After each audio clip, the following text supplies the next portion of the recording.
महाराज के खजाने से सोना चोरी होता है, जिसका आरोप राजा विक्रम की पुत्री रत्ना पर लगाया जाता है। सुना है महाराज के खजाने से सोना चोरी हुआ है। महामंत्री आदित्य, किसकी इतनी जरूरत जो हमारे खजाने से सोना चुराए? महाराज, वो चोरी आपकी पुत्री रत्ना ने की है। यह असंभव है, रत्ना ऐसा कभी नहीं कर सकती। महाराज, चोरी के सबूत महारानी रत्ना के कक्ष से मिले हैं। पिताजी, मैंने कुछ भी नहीं किया। कोई मुझे फंसाने की कोशिश कर रहा है। हमें तुमसे ऐसी उम्मीद नहीं थी पुत्री। अगर सच में तुम गुनहगार हो तो हम तुम्हें आज और इसी समय राजमहल से निष्कासित करते हैं। रत्ना, तुम्हें इस महल से आज रात ही निकाल दिया जाएगा। जब तक सच सामने नहीं आता, तुम्हें इस राज्य में राजकुमारी नहीं माना जाएगा। रत्ना को राजमहल से निकाल दिया जाता है और वो एक गांव में चली जाती है। सुना है ए राजा की पुत्री ने अपने ही खजाने में सोना चुरा लिया और राजा ने उसे महल से निकाल दिया है। दूर रहो इस चोर से, अपने ही महल में चोरी करके आई है। गांव का एक युवक अमित रत्ना को देखकर उसके पास आता है। यदि तुम सच में निर्दोष हो तो एक दिन ये सच दुनिया के सामने आएगा, लेकिन फिलहाल तुम्हें जीना सीखना होगा हमारे जैसा। मगर मैं तो तुम्हें जानती भी नहीं।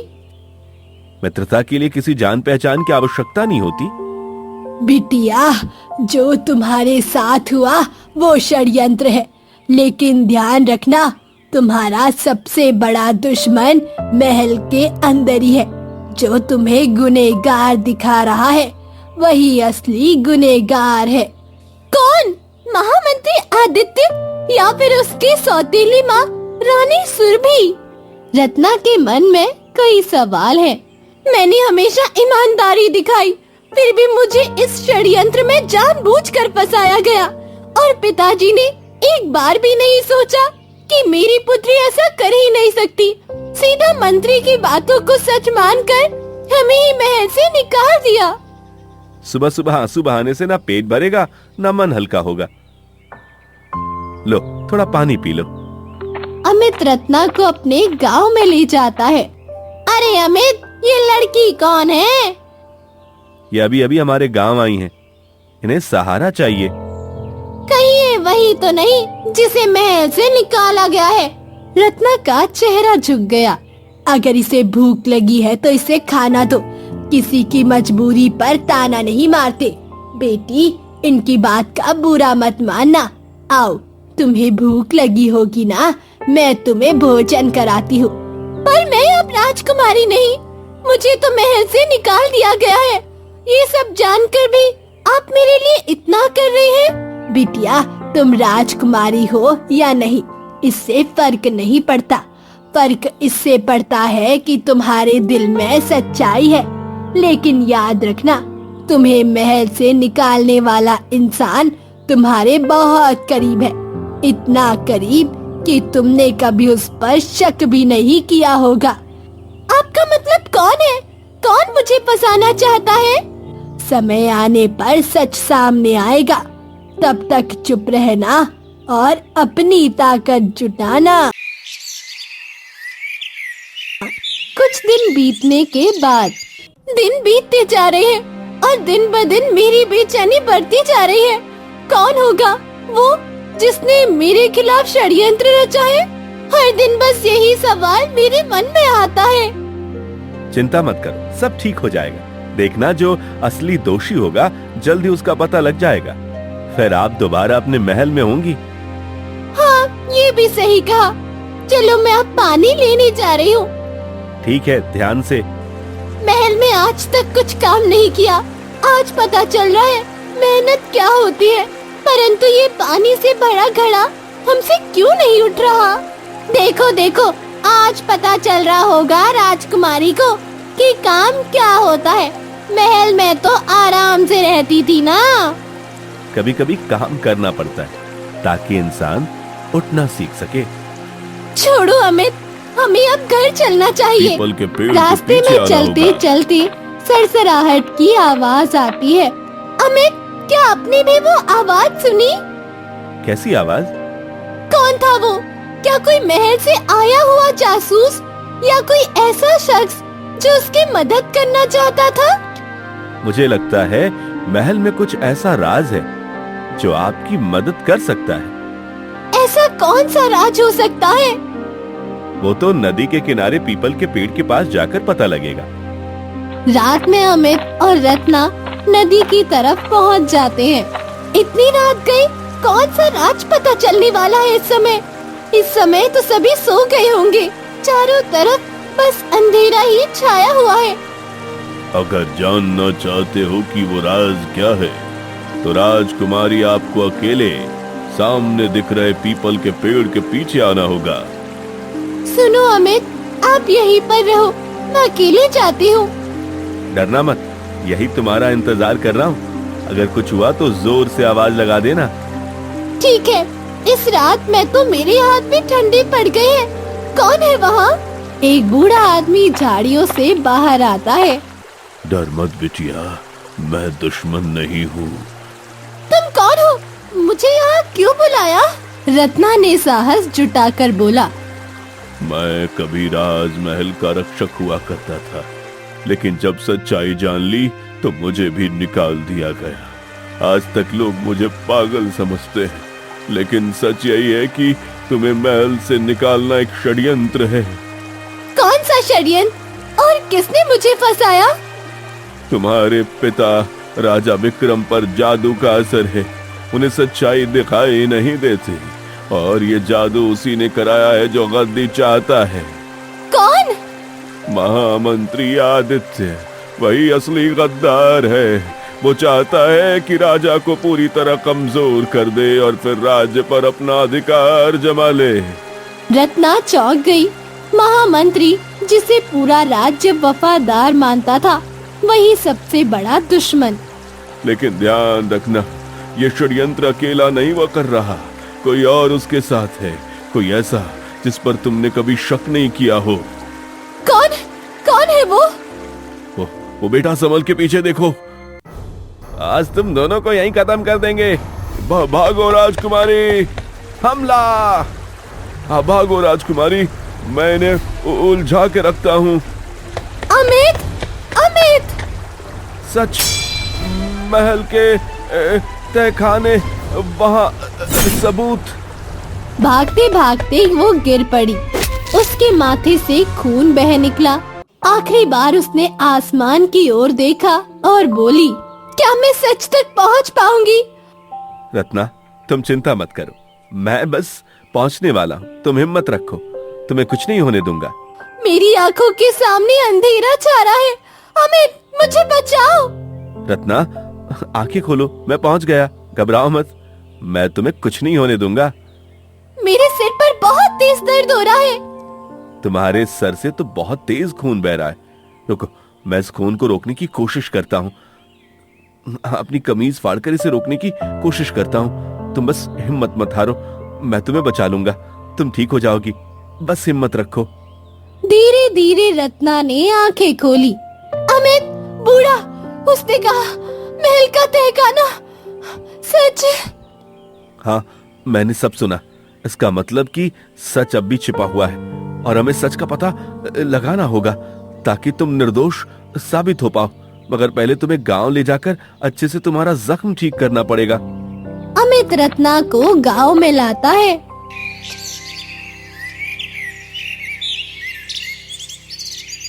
तुम अब सुरक्षित हो।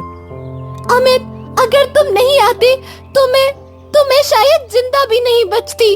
कोई भी इतना खतरा नहीं उठाएगा जितना कि तुम मेरे लिए उठा रहे हो। पता नहीं मैं तुम्हारा ये एहसान कभी चुका पाऊंगी भी या नहीं। मैं हमेशा तुम्हारे साथ रहूंगा, चाहे जो भी हो। ये सब छोड़ो, ये बताओ अब कैसा लग रहा है? थोड़ा ठीक है, बस हल्का दर्द महसूस हो रहा है। ये बाहर कैसी आवाज आ रही है? सभी गांव वाले कल रात जो कुछ हुआ उसके बारे में बात कर रहे हैं। अमित, वो बूढ़ा आदमी अब वो कहाँ है और कैसा है? उसे कल रात ही सैनिकों ने वहीं पर मार दिया था। वो कुछ राज की बातें बोल रहा था। मुझे तो कुछ समझ ही नहीं आ रहा। जो हमें राज बताने वाला था उसे भला सैनिकों ने क्यों मारा, और वो मुझे क्यों मारना चाहते थे? शायद वो सैनिक उसी आदमी ने भेजे हों जिसने आपके खिलाफ षड्यंत्र रचा हो। शायद वो नहीं चाहता कि आप कभी निर्दोष साबित हो। ये सब अब मेरी समझ से बाहर है। आपको भी आराम की जरूरत है, आप आराम कीजिए, ये सब बातें बाद में सोच लेंगे। शाम को रत्ना आराम करके उठती है। अगर सच में तहखाने में कोई राज है तो हमें वहाँ तक पहुँचना होगा। आप अभी तक उस बारे में सोच रही हैं? जब तक मुझे पता न चले कि कौन मेरे खिलाफ षड्यंत्र रच रहा है, तब तक मुझे चैन नहीं आएगा। लेकिन महल तक पहुंचना आसान नहीं है, वहाँ पहरेदारी बढ़ा दी गई है, और अगर तुम्हें पहचान लिया गया तो? अगर डर के कारण चुप रही तो सारी जिंदगी झूठ के बोझ तले दब कर रहूंगी। मुझे सच चाहिए, चाहे इसके लिए जान ही क्यों न चली जाए। मुझे अपने पिताजी को सच बताना ही होगा ताकि वो मेरे बारे में तो बुरा ना सोचे। तुम वाकई अलग हो रत्ना। शायद यही वजह है कि मैं क्या? क्यों रुक गई? कुछ नहीं, समय सही जब आएगा तो सब बता दूंगा। उसी रात जब रत्ना सो रही थी, अमित झोपड़ी से बाहर निकला और जंगल में सैनिक से मिलने चला गया। राजकुमार, आपको यहाँ नहीं आना चाहिए था, ये बहुत खतरनाक है। मुझे परवाह नहीं, जब तक रत्ना सुरक्षित नहीं मैं चैन से नहीं बैठ सकता। जैसा आप आदेश दें। अमित असल में कोई साधारण युवक नहीं था, वो एक राजकुमार था। उठो रत्ना, सुबह हो गई। मैंने एक बुरा सपना देखा। क्या? कुछ सैनिक मिलकर हमें मारने की कोशिश कर रहे हैं। आप व्यर्थ की चिंता कर रही हो। जब तक मैं आपके साथ हूँ आपका कोई बाल भी बांका नहीं कर सकता। अमित, अगर सच में तहखाने में कोई राज छिपा है तो वहीं से मेरे खिलाफ षड्यंत्र का पर्दाफाश होगा। हमें वापस जाना चाहिए। मैं जानता हूँ, लेकिन महल अब किला बन चुका है, सैनिक दोगुने कर दिए गए, और आदित्य इतना चालाक है कि उसकी नजर हर जगह रहती है। अगर हम बिना योजना के गए तो जिंदा वापस नहीं लौट पाएंगे। उसी समय गांव का एक बूढ़ा किसान पास आया। वो उन दोनों की बातें सुन रहा था। अगर सच में तुम्हें महल पहुंचना है तो सामने से नहीं, नीचे से जाओ। नीचे से? आपका मतलब? सालों पहले युद्ध के समय महल में गुप्त सुरंग बनाई गई थी। उसका रास्ता अब भी इसी गांव से शुरू होता है, लेकिन ये बात बहुत कम लोग जानते हैं। मैंने अपनी आंखों से उस सुरंग को देखा है।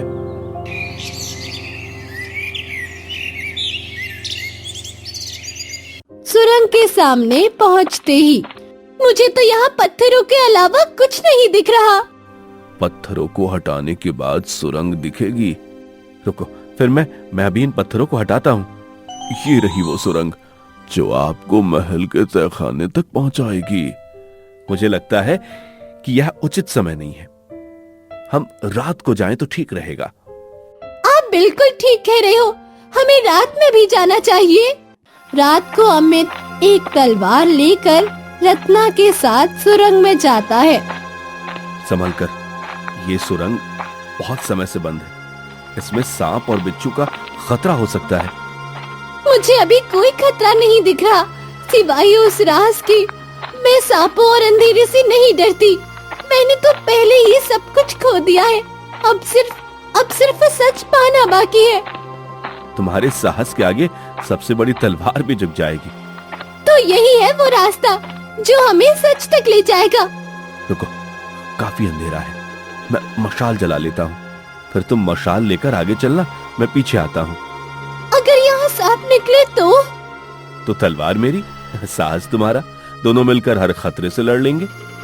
घंटों चलने के बाद आखिर दोनों तहखाने में पहुँच जाते हैं। क्या यही है वो राज जिसके लिए बूढ़े रक्षक ने अपनी जान दे दी? ये तो एक संदूक है। इसे खोलकर अंदर देखते हैं, कौन सा राज छिपा है। इसमें तो सोने के साथ एक किताब है, शायद ये कोई साधारण किताब नहीं, कि वही ग्रंथ है जिससे राजा विक्रम पर काला जादू किया गया है। मतलब मेरे पिताजी की आंखों पर जो अंधेरा छाया है वो इस जादू की वजह से है। और यही वजह है कि वो तुम्हें दोषी मान बैठे।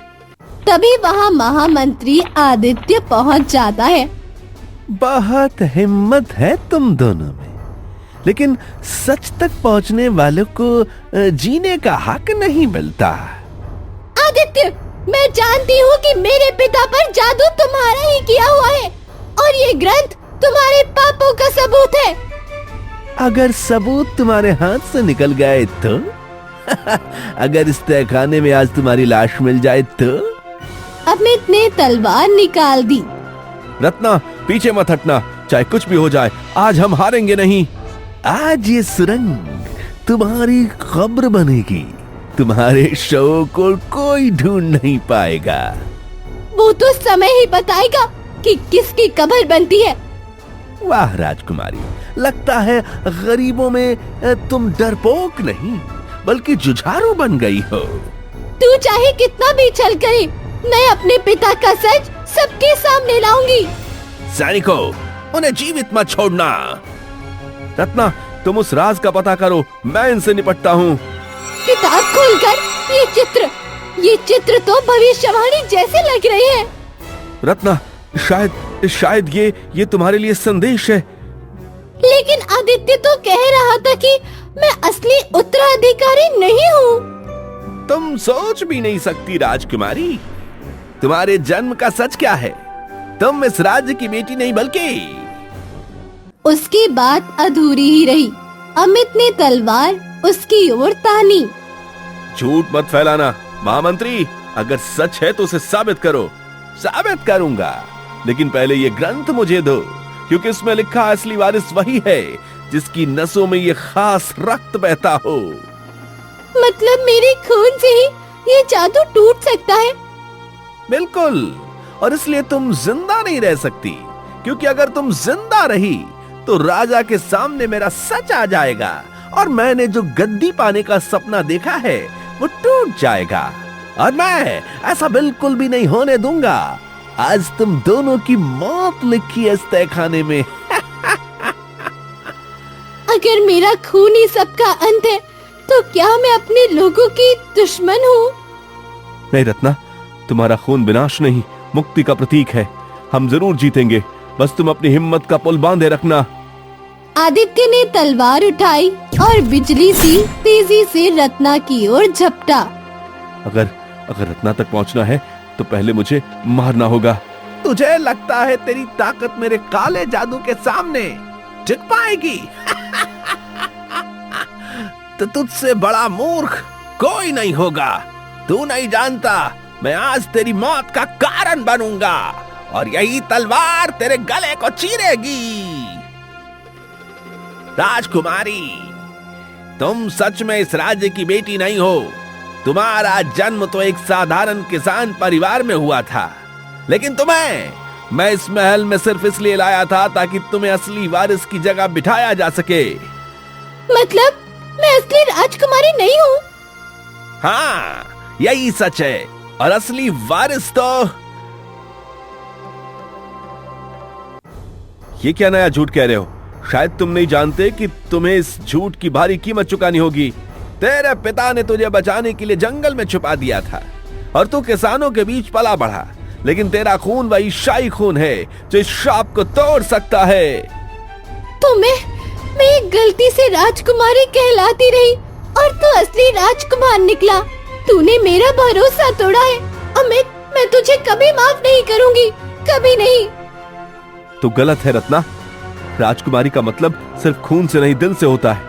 तूने इस राज्य के लिए जो बलिदान दिया है वही तुझे असली राजकुमारी बनाता है। अब बात हुआ, ये ग्रंथ मेरा होगा। हाँ, और तुम दोनों यही मरोगे। जल्दी इस किताब को खोलो और इनमें अपने शरीर से एक बंद रक्त की रखो। नहीं, ऐसा मत करना, तुम्हें इसकी भारी कीमत चुकानी पड़ेगी। शायद अब ये कीमत तुझे चुकानी होगी मंत्री। अब तेरी बातों का कोई मतलब नहीं, तेरा खेल खत्म। अमित एक बूंद खून किताब में रख देता है और मंत्री उसी समय आग में झुलसकर मर जाता है।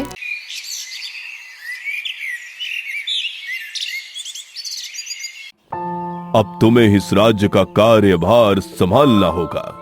तुम ही इस गद्दी के असली हकदार हो।